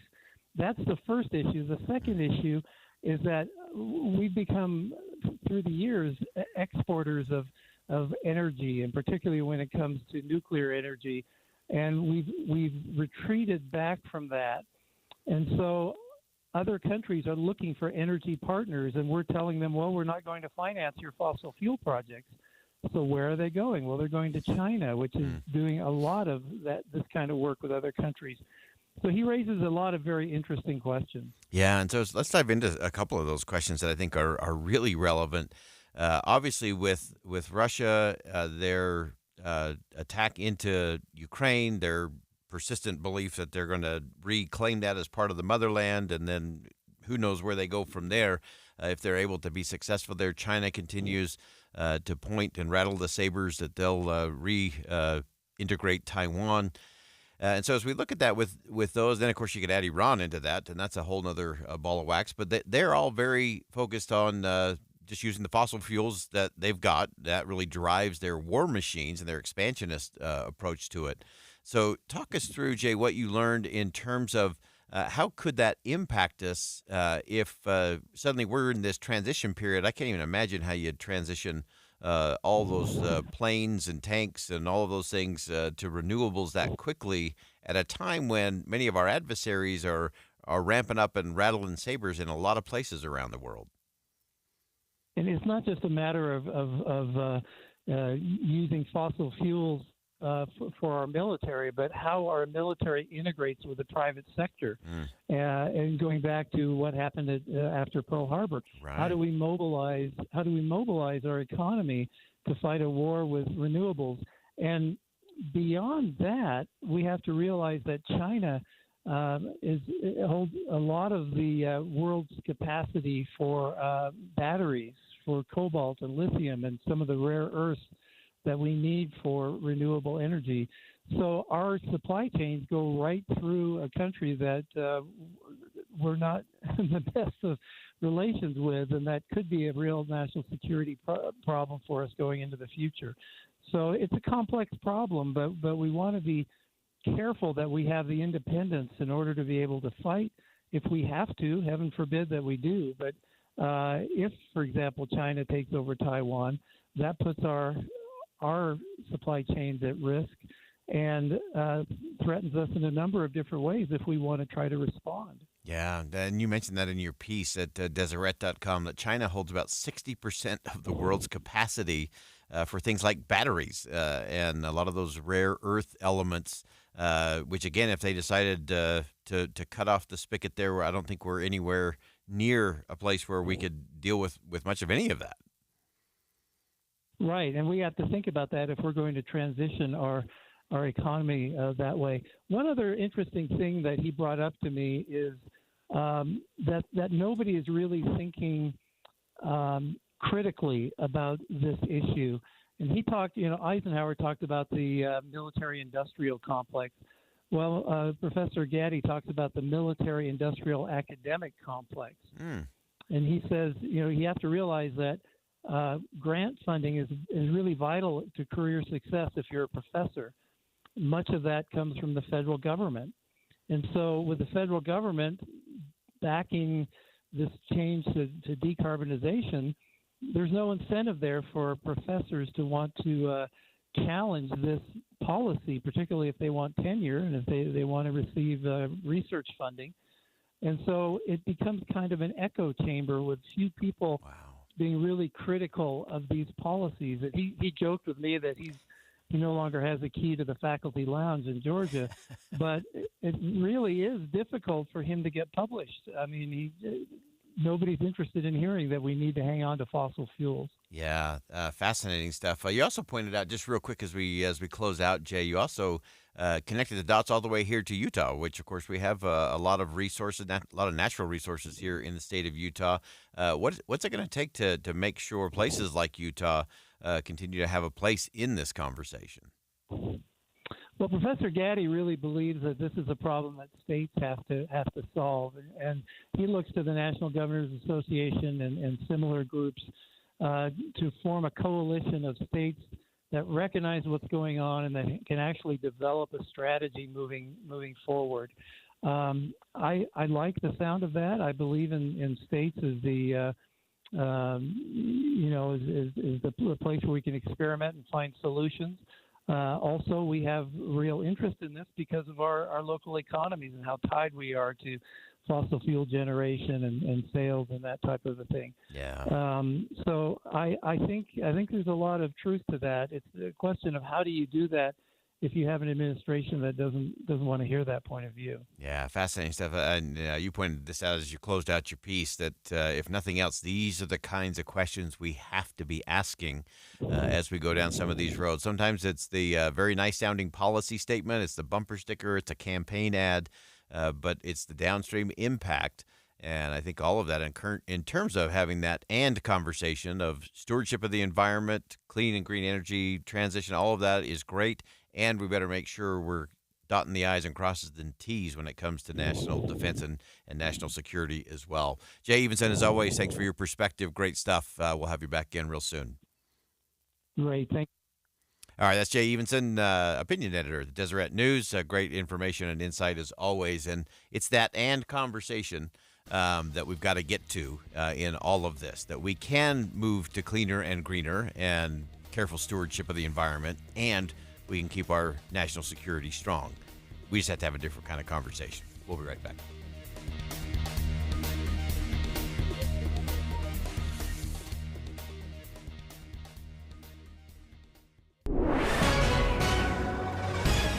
.30 at KSL News Radio. I'm Tammy Kikuchi. KSL's top local story this hour. 4 Roy High School students have been arrested after one of them pulled out a gun, causing the school to go on lockout status protocol. Roy Police Sergeant Josh Taylor says the kids were flashing gang signs at cars near Roy High School. When one of the motorists stopped, one of the juveniles displayed a handgun, which is why we were called. The 14s were quickly taken into custody just outside the campus. Now one is facing charges for gun possession. Police and Weber School District are urging parents to talk to their kids about guns, as this is the 4th incident involving guns on or near Roy High School in the past couple of weeks. Utah candidate for governor Phil Lyman is suing the lieutenant governor's office for refusing the candidacy of his running mate.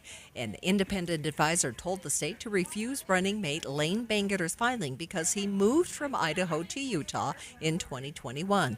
The Utah Constitution requires candidates for lieutenant governor to be resident citizens for, quote, 5 years next preceding the election. Lyman says that means to take any 5 years in the past, and his running mate has lived in Utah for about 30 years of his lifetime. Your money at this moment, the market had a tough day closing down. The Dow was down 570 points. The S&P was down 80, and the NASDAQ was down 325.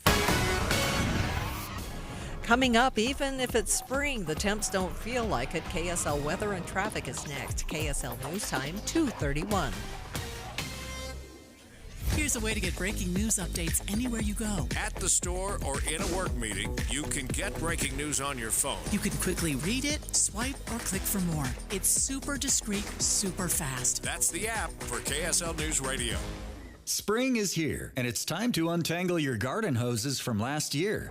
That is, unless you have a retractable hose reel from Gardena.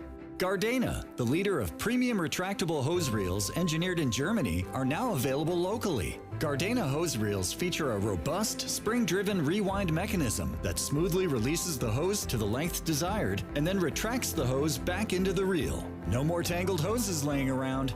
Gardena hose reels can be mounted to any exterior wall or on a spike in the ground and come preloaded with a premium hose ranging from 50 feet to 115 feet, plus a 5-year warranty. For a limited time, Gardena is offering KSL listeners 20% off and free shipping on any hose reel online at Gardena.com. Enter promo code KSL at checkout.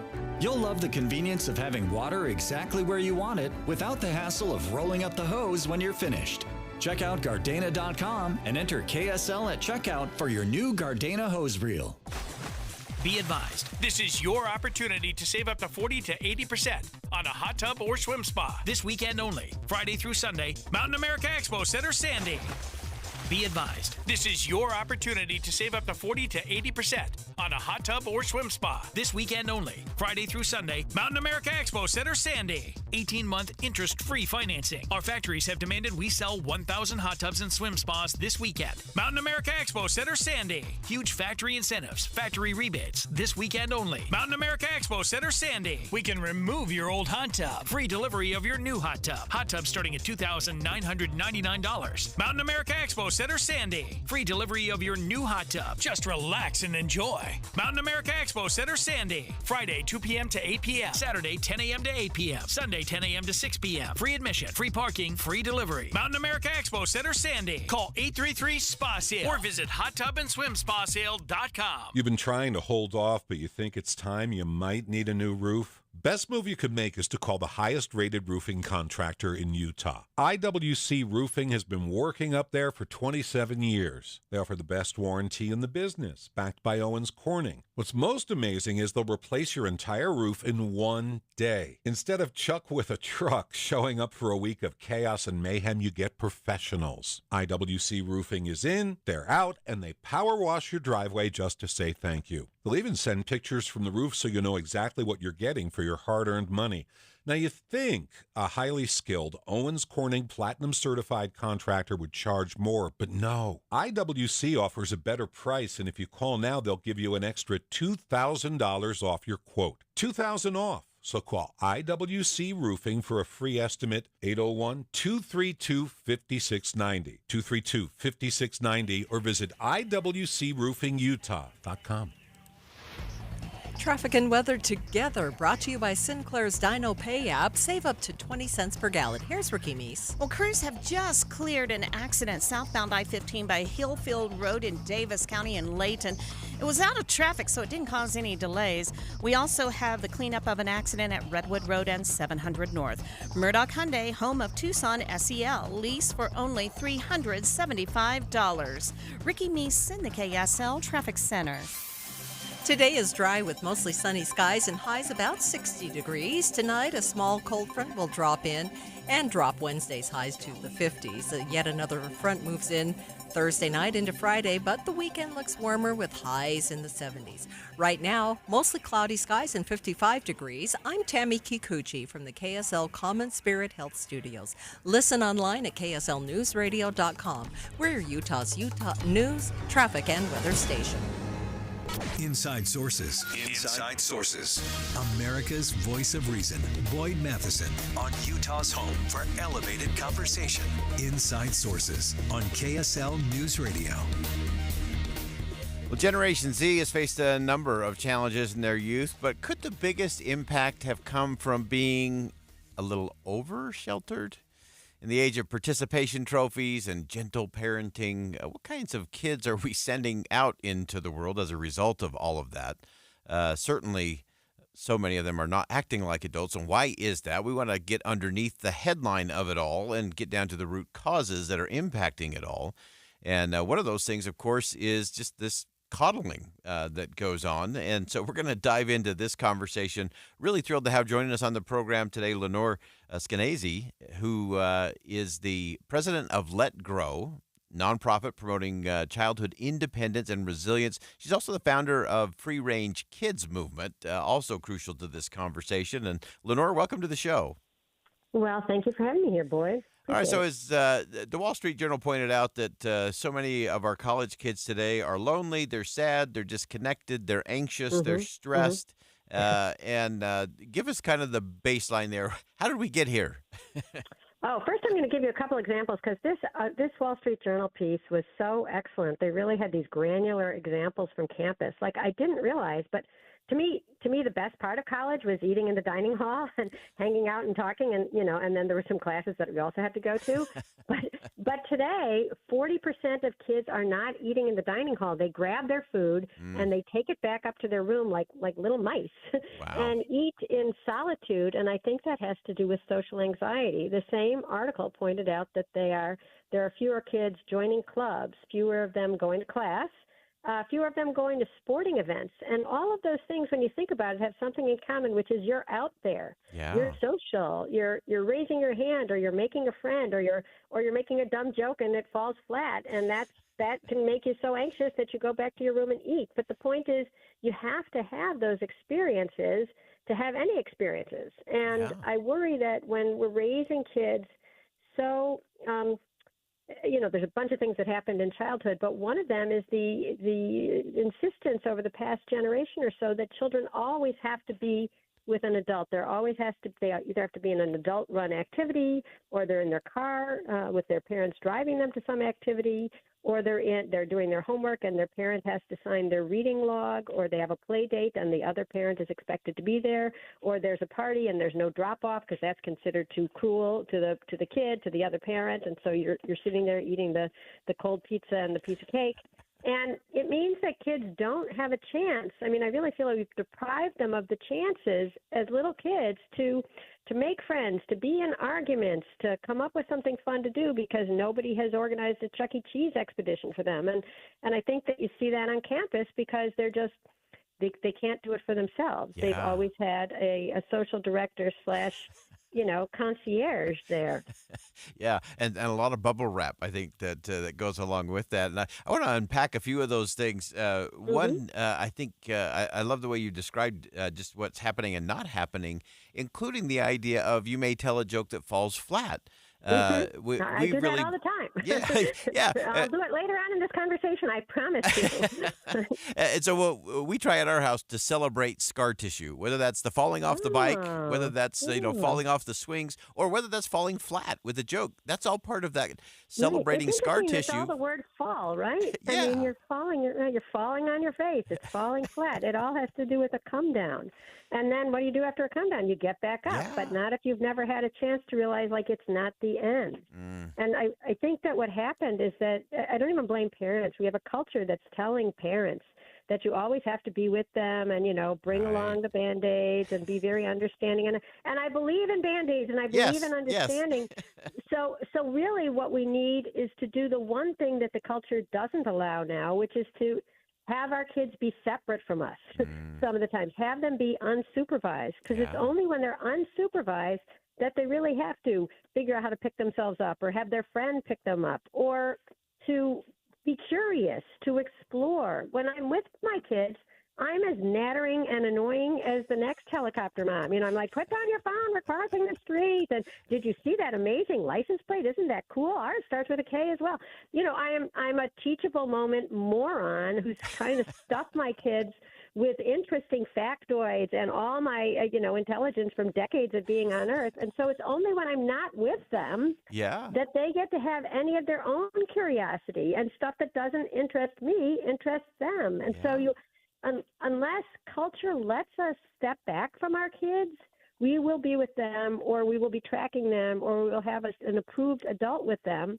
And they won't get these experiences that I think are crucial to child development. Yeah, so important. And I always look at it in two parts. The curiosity thing, I think, as you've described it, is so crucial. I think the other one that we tend to miss out on is we call it the absolute predictability of consequences. And there's never any consequences. Everybody gets a trophy. Everybody gets an A.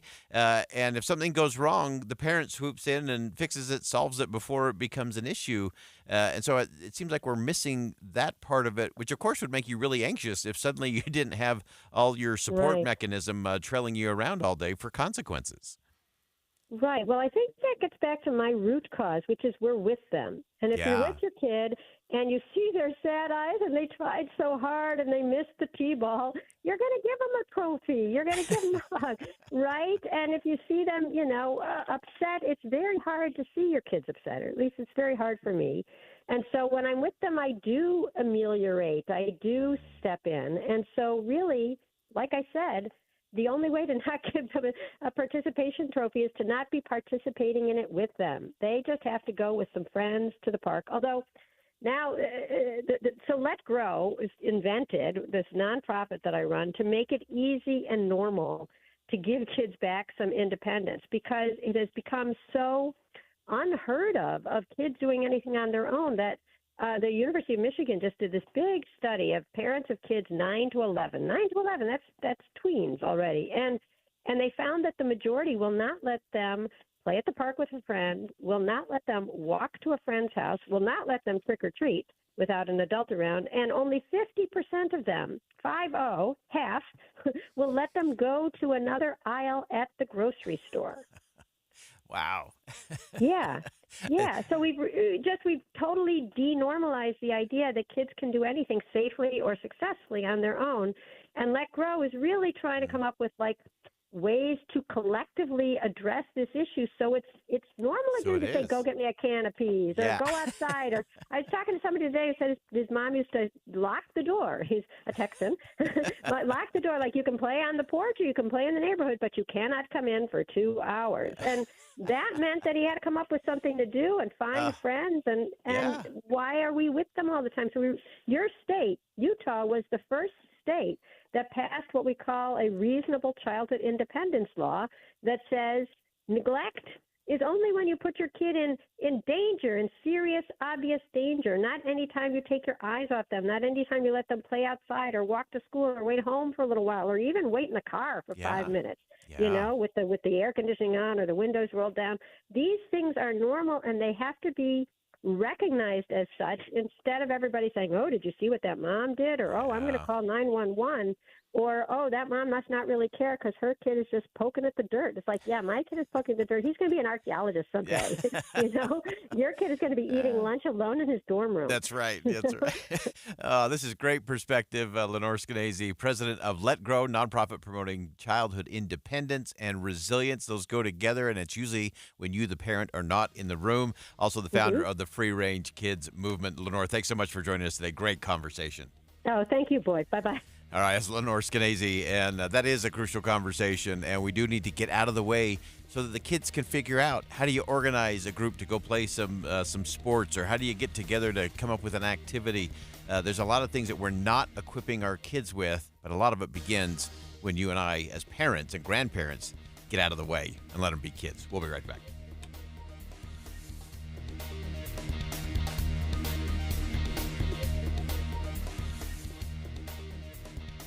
With Soda Weight Loss, it's fun, easy, and exciting to knock out big fat loss numbers week after week. I let go of 70 pounds in 5 months, and I was feeling pretty impressed with myself. Then I heard from Chuck. I let go of about 120 pounds in about 1 year. Being overweight comes with a whole laundry list of side effects, and none of them are good. There was times like putting on socks and shoes, you'd be a little winded bending down. But now? When people see me, they're just shocked. You know, they always ask you, like, what'd you do? What makes Soda so effective is you have your own personal nutritionist to help you. You're trying to navigate the grocery store or figure out a menu? They're just a text away with real solutions to help you stay on track so you can let go of the weight at home, at work, or wherever you are. That accountability to another person makes all the difference. These guys, I don't think I would have done it on my own if I didn't have their support. So go to sodaweightloss.com. That's SOTA weightloss.com and find out for yourself. Soda is, say it with me, state of the art.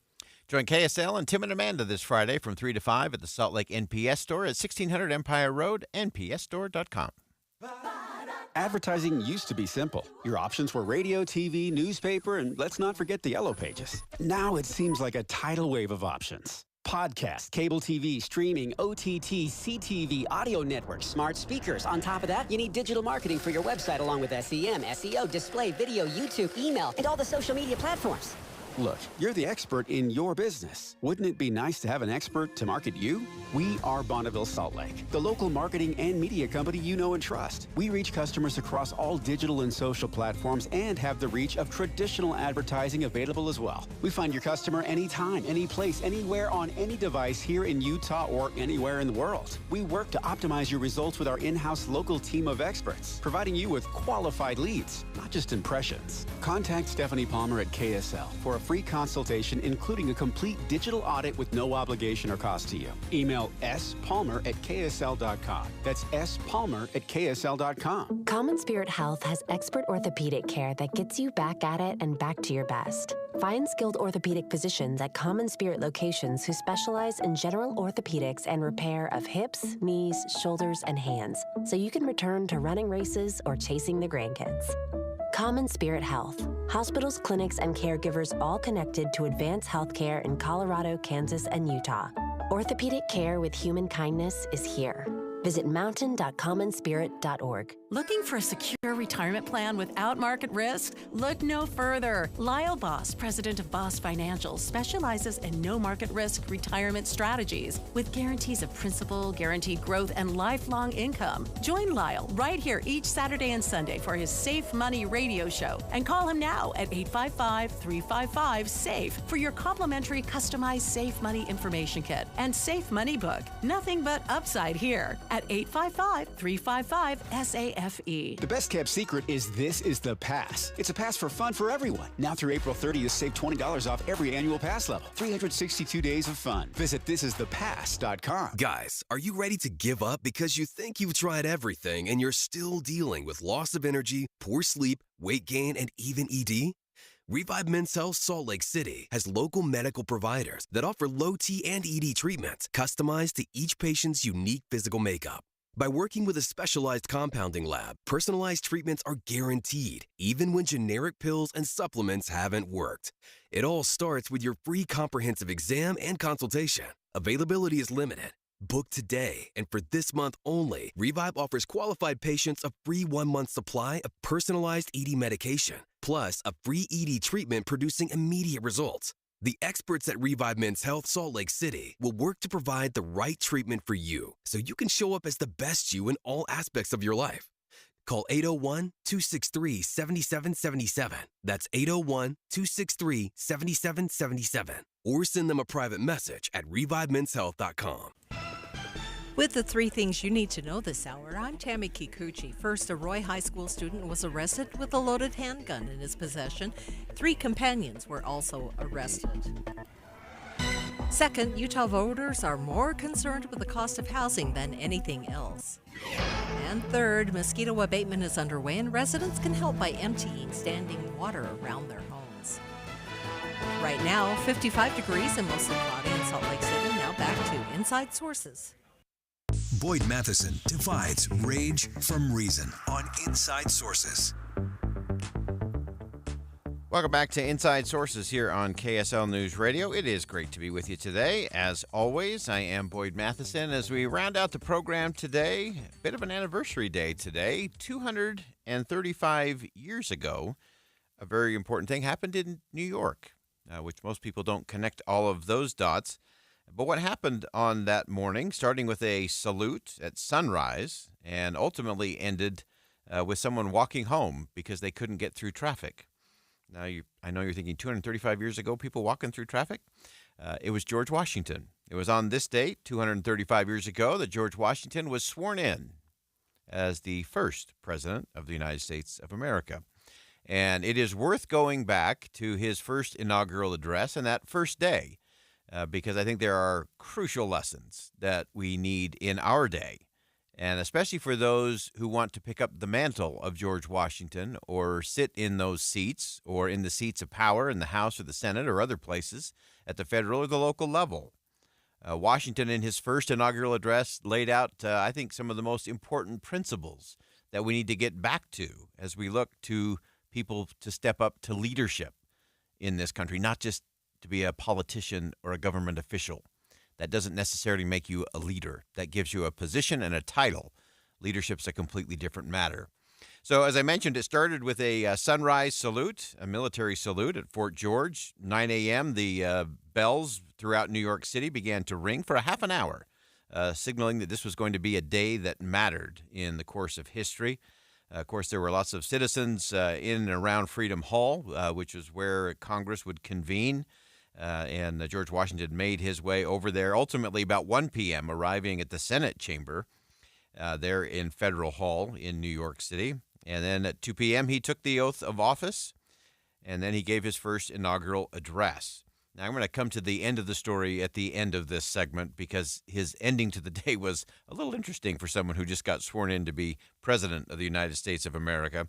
But I want to dive into his inaugural address, because I think these are important principles that we've got to get back to. So as Washington somewhat reluctantly took the oath and then spoke to the combined Senate and House of Representatives, he began by stressing just how difficult it was and how overwhelming it could be. to take on this assignment. He said, on the one hand, I was summoned by my country, whose voice I can never hear, but with a veneration and love from a retreat which I had chosen. He went on to describe how excited he was to retreat from public life as he got older. He said, on the other hand, the magnitude and difficulty of the trust to which the voice of my country called me, being sufficient to awaken in the wisest and most experienced of her citizens a distrustful scrutiny into his qualifications, could not but overwhelm with despondence one who, inheriting inferior endowments from nature and unpracticed in the duties of civil administration, ought to be peculiarly conscious of his own deficiencies. Classic George Washington saying, hey, I didn't ask for this. I was summoned to this by the citizens. I am not the best person for this, but I will do my best at this. And doing so with a very great sense of humility in his own deficiencies. How often do we hear that on a campaign trail anymore, or from an elected official? That I'm going to need your patience, I'm going to need your prayers, I'm going to need your help, because I can't do this alone because I'm not that good. Instead, we have a lot of chest beating, and I'm the person, and I'll be the one who saves everyone and does all the work. That's never how it was supposed to be. Now, with that, George Washington then shifted his conversation in that first inaugural address to talk about where he was going to look for help. He said, such being the impressions under which I have, in obedience to the public summons, repaired to the present situation and station, it would be peculiarly improper to omit in this first official act my fervent supplications to that almighty being who rules over the universe, who presides in the councils of nations, and whose providential aid can supply every human defect, that his benediction may consecrate to the liberties and happiness of the people of the United States, a government instituted by themselves for these essential purposes, and may enable every instrument employed in its administration to execute with success the functions allotted to his charge. In tendering this homage to the great author of every public and private good, I assure myself that it expresses your sentiments, not less than my own, nor those of my fellow citizens at large less than either. No people can be bound to acknowledge and adore the invisible hand which conducts the affairs of men more than the people of the United States. Every step by which we have advanced to the character of an independent nation seems to have been distinguished by some token of providential agency. And in the important revolution just accomplished in the system of their united government, the tranquil deliberations and voluntary consent of so many distinct communities from which the event has resulted cannot be compared with the means by which most governments have been established, without some return of pious gratitude along with an humble anticipation of future blessings. Talking about the founding, the hand of providence at every step and station, the deliberations that brought about the Constitution were so important to George Washington. He then implored those assembled in that first inaugural address 235 years ago, saying that the foundations of our national policy will be laid in the pure and immutable principles of private morality and the preeminence of a free government, that it be exemplified by all the attributes which can win the affection of the citizens and command the respect of the world.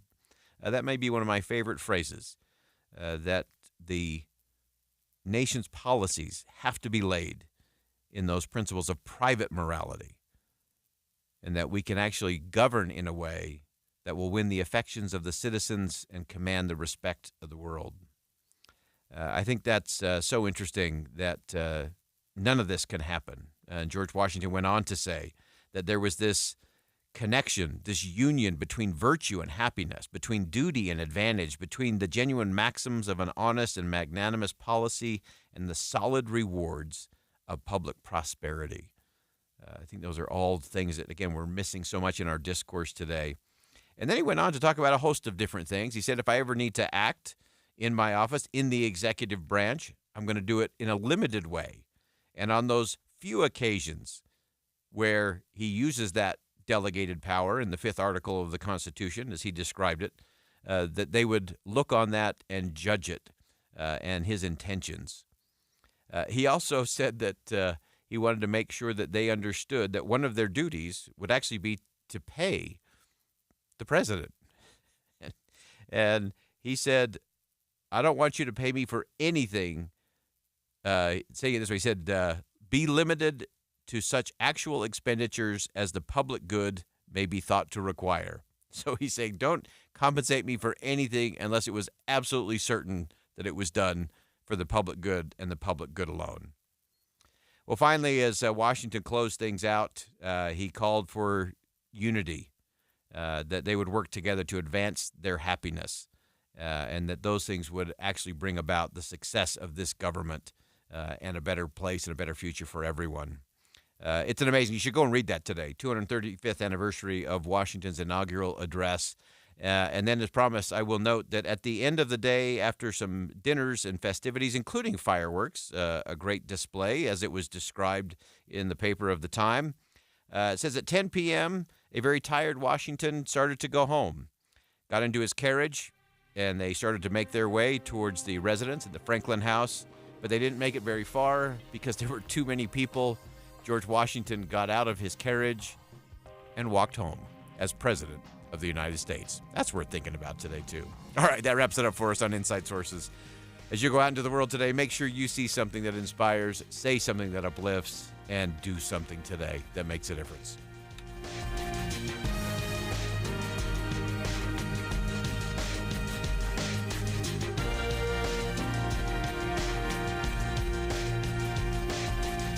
KSL FM Midvale. KSL Salt Lake City. From the KSL Common Spirit Health Studios, this is KSL News Radio. Utah's news, traffic, and weather station. Good afternoon, 3 o'clock at KSL News Radio. I'm Jeff Kaplan. We're at 55 degrees. KSL's top story, developing news on KSL News Radio. We're just now seeing the charges that some of the protesters at the U could face in court, and it is a long list. KSL News Radio's Claire Scott begins our team coverage. Protests across America. Criminal trespass, disorderly conduct, failure to disperse, interference with an arresting officer, and riot. These are some of the offenses police say students were arrested for at last night's protest. One student was seen throwing a water bottle at law enforcement. Another was told multiple times to leave the area but refused. None of the students have been formally charged for these offenses yet. The penalties can range. For instance, for a first offense, disorderly conduct can result in a $750 fine or up to 3 months of jail time. Claire Scott, KSL News Radio. An organizer of the U of U Gaza demonstration says almost all of the arrested protesters have now been released. Our team coverage continues. I spoke with Gabby Merida, Metro organizer with Mecha de U of U, a student political organization, for a status update. There were 18